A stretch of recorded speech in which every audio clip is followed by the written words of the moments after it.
Olá, bom dia, boa tarde, boa noite, amigos e clientes.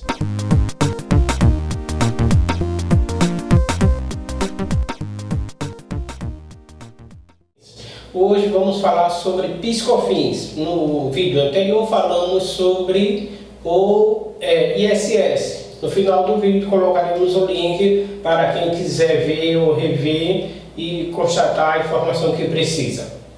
Bom, PIS/COFINS. A legislação de PIS/COFINS, ela começa com a regulamentação pelo Decreto-Lei 4.524 de 2002. Temos em seguida a Lei 10.833 de 2003, que cria a não cumulatividade para o COFINS, vamos descrever melhor isso depois, a 10.637, que cria a não cumulatividade para o PIS. São encargos sociais, contribuições sociais, que caminham em paralelo. A Lei 10.147 de 2000 criou o regime monofásico. Um exemplo são os produtos farmacêuticos. Vamos detalhar essas informações melhor. Bom, dentro desses encargos, dessas contribuições sociais, temos três regimes de apuração. O cumulativo, normalmente para a financeira, a obrigatoriedade. As empresas não têm muito o que escolher, principalmente nessa área. Então, as áreas financeiras, o princípio é o regime obrigatório. Para algumas empresas é o da não cumulatividade. Da cumulatividade. Temos o da não cumulatividade, naturalmente essa palavra quer dizer que não acumula, ou seja, o tributo não exerce tributo sobre tributo. Cada vez que há uma fase seguinte, podem usar créditos de fases anteriores, naturalmente, nós vamos detalhar isso também. E tem o monofásico. No monofásico, a indústria, assim como o importador, funciona mais ou menos como a substituição tributária do ICMS. Ou seja, ela prevê todo o valor que vai chegar até o final da cadeia, até o consumidor final, e baseado nisso a aplicação de uma alíquota fechada. Dali para frente não há mais o que recolher, nem o comprador, ou nem o revendedor e nem o consumidor final. Bom, dentro do regime cumulativo, nós temos as apurações de duas formas, ou seja, de duas bases diferentes. Temos o regime de caixa e o regime de competência. Esses só se empregam, só se vão para o caso de empresas que têm apuração de imposto de renda e contribuição social sobre o lucro pelo lucro presumido. Então, nessas situações, ela pode optar no cumulativo pelo regime de caixa ou regime de competência. O que é isso? O regime de competência emitiu nota fiscal de serviço, provavelmente, e aí ela já faz a apuração no final do mês, baseado em suas alíquotas e suas bases correspondentes.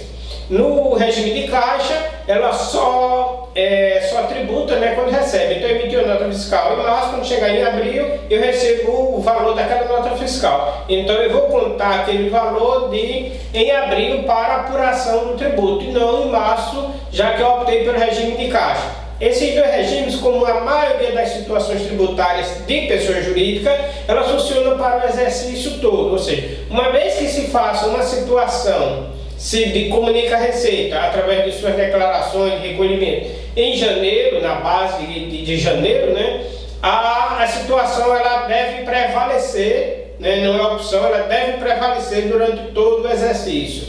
Lembrando que no regime cumulativo não há créditos, só no regime não cumulativo é que há crédito. Interessante isso aí, que as empresas, a maioria fazem por opção pelo regime de caixa, porque aí elas só pagam tributo quando recebem. É uma opção interessante, mas só ela fica resumida a apuração, quando a empresa tem a apuração do lucro presumido do imposto de renda e da contribuição social. Bom, outra coisa interessante é que no cumulativo, nesse caso aí, ela é sobre toda a receita. A Lei Complementar 123/2006, de que trata as microempresas e empresas de pequeno porte do Simples Nacional, a Lei Complementar 123, ela tem no seu artigo 13 que o Simples Nacional implica o recolhimento mensal nesse artigo ela diz os tributos que serão recolhidos no Simples Nacional, ou seja, no documento único, baseado em 4 tabelas que a gente vai citar quando entrar nas formas de apuração. A gente está falando dos tributos, depois a gente vai entrar na apuração de cada um. Então, no seu parágrafo 1º, diz que o recolhimento na forma deste artigo não exclui a incidência dos seguintes impostos ou contribuição, blá blá blá, em relação aos quais será observada a legislação aplicável às demais pessoas jurídicas. Observem isso aqui. Então, nessa situação que está esse parágrafo 1º, quando houver esse tributo que ocorrer durante a vida da empresa, que seja do Simples Nacional, ela vai se enquadrar no regime geral.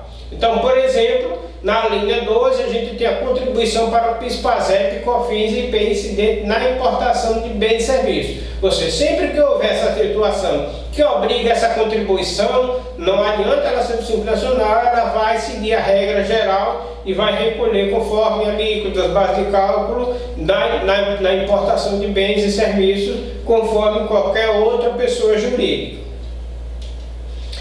Base de cálculo. A base de cálculo do PIS e COFINS é o faturamento bruto, regra geral, né, PIS e COFINS, e em alguns casos folha de salário.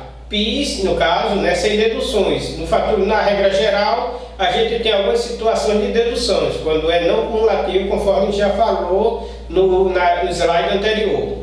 Deduzidas as devoluções. Isso aqui vale para a não cumulatividade, ou seja, não há tributo, não se acumula tributo sobre tributo. É simplesmente ele pegar e haver algumas deduções de regra geral, eles usam o termo insumo. Infelizmente, esse termo insumo é muito discutível, às vezes em soluções de consulta da Receita Federal, é perguntada a uma regional da Receita Federal do Estado e às vezes outra regional não aceita essa solução de consulta. É bom em cada caso se fazer a consulta formal e aproveitar a solução de consulta de retorno como documento hábil. Acontece, por exemplo, no caso de locadora, em que as peças dos veículos que garantem a manutenção deles, ou seja, o objeto que é a locação, ele mantém o objeto funcionando, às vezes é discutível. Transportador já tem solução de consulta afirmando que as peças para manutenção dos veículos, ou seja, que garantam a sua vida útil,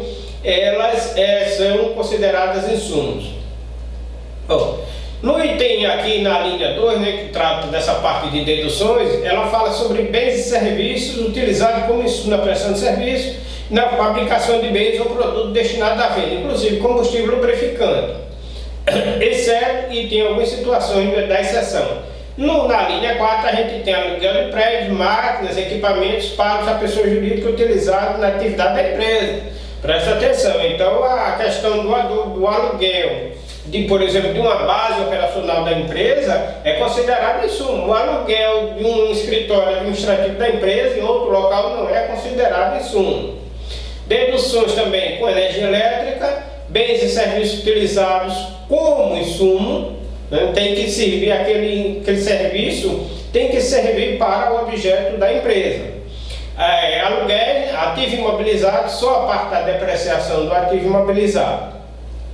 Fato gerador. Fato gerador, a gente tem novamente a regra geral, que é o oferimento da receita, que a gente já viu lá, né, que apura em alguns casos pelo regime de caixa competente, no slide anterior, e em outros casos a folha de salário. Exemplo, condomínio, templos, partidos, sindicato, etc. Tem alguns casos que todos esses casos, os restantes, estão na legislação que a gente já citou, onde cita a fato gerador. Sempre nas legislações de tributos a gente vai ter esses quesitos. Vai ter base de cálculo, vai ter o fato gerador, vai ter todos esses detalhes que precisam para se entender o funcionamento do tributo.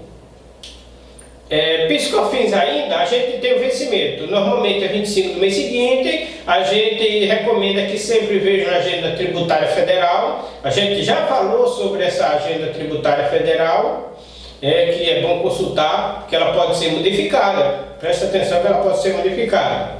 Alíquota. A gente tem um cumulativo, um PIS de 0,65 e uma COFINS de 3%. vejam aí que o valor é bem menor do que o outro. Por exemplo, no cumulativo é 0,65, no não cumulativo é 1,65. A COFINS é 3 no cumulativo e 7,60 no não cumulativo. Obviamente, porque no caso do cumulativo não há nenhuma dedução. Valor da base de cálculo pura e simples. E ainda no monofásico a gente tem vários tipos de alíquotas. Aí a gente tem um exemplo de produto farmacêutico, que o PIS é 12,2% e a COFINS 10,30%. Nesse caso aí, é bom ressaltar, né, que o monofásico funciona como uma substituição tributária do ICMS, em que é recolhido pela indústria ou pelo importador, e daí para frente não há mais o tributo a pagar, porque já tem essa alíquota alta, que é estimada como sendo até o final do processo, até o consumidor final. E ainda temos o PIS sobre a folha de pagamento, né, que nesse caso que a gente já citou, que ocorre de ser 1%, sempre acompanhando a legislação. Fala em acompanhar a legislação, vamos às dicas e alertas de hoje. Na dica de alerta de hoje, a gente dá um exemplo aqui de duas formas de consulta. A gente tem um site, portaltributário.com.br, que a gente indica como consulta a situações de legislação. Ele é bem rico, naturalmente eles têm outros produtos mais detalhados lá que são por venda, mas em linhas gerais se consegue muita informação nesse portal tributário, onde ele tem a questão de informações de tributos. Várias questões que se procurar lá, vai se encontrar lá, e normalmente eles mantêm bem atualizado. É um site muito interessante. E também para quem tem que acompanhar, né, todo mundo que trabalha na área especificamente, tem um app, né, para celular, que é Normas. O app chama-se Normas, com o símbolozinho da Receita Federal. Vocês podem baixar esse app da Receita Federal, a gente recomenda todo dia ir lá e consultar a basezinha que tem lá hoje. No hoje a gente consegue ver tudo que foi divulgado, né, oficializado pela Receita Federal. Tem muitas coisas que não são muito interessantes, que são as ADR, né, que são comunicados assim, cancelamento de um CNPJ, autorização de alguma alíquota, um tipo de empresa, coisas assim. Mas também tem as soluções de consulta, que ele aparece lá como SC, e as soluções de consulta aqui e acolá cabem no caso de uma empresa que você trabalha ou conhece. Então as soluções de consulta são interessantes, e todas as instruções normativas, antes de sair no mercado, elas já estão lá sendo divulgadas, independentemente do caso de outras situações. A gente também tem um outro exemplo que é interessante, eu não coloquei aí, vai aparecer aqui no texto, nesse vídeo, chama-se FENACON, que é a Federação Nacional do Escritório de Contabilidade. No FENACON tem um newsletter. No newsletter você pode lá se inscrever e receber diariamente, né, o press clipping, onde tem todas as notícias que eles consideram importantes de acontecimentos, inclusive nos estados, informações às vezes das juntas comerciais, informações de ICMS de alguns estados que houveram coisas relevantes, modificações, e também a questão de todas as legislações novas, e algumas até que estão sendo discutidas. Bom, agradecemos, né, quem está assistindo nossos vídeos. Muito bom, né, ter a participação de pessoas assim querendo aprender. Esses vídeos são bem estudados, a gente procura sempre manter a legislação atualizada, e também estamos disponíveis para qualquer questionamento, sugestões de melhoria, sugestões de temas e principalmente perguntas sobre os tributos, e a gente vai procurar responder dentro do tempo assim bem breve. Afinal de contas, a gente está dando um vídeo, né, praticamente instantâneo, e pretende que ele seja. Esse é o segundo vídeo dessa semana. Bom, e pedimos quem gostou, clique em gostei. Não se esqueçam disso, né? Isso incentiva o vídeo. Vocês que estão assistindo regularmente, temos a marcar o sininho, né? Se inscrever e marcar o sininho para que recebam um vídeo cada vez que a gente divulga. Compartilhem com os amigos, lembre-se, vocês que são estudantes, colegas de classe, que conheçam também, que aí vão aprender, né? Vamos compartilhar para que o material seja valorizado e melhorado por vocês. Muito obrigado, até o próximo vídeo.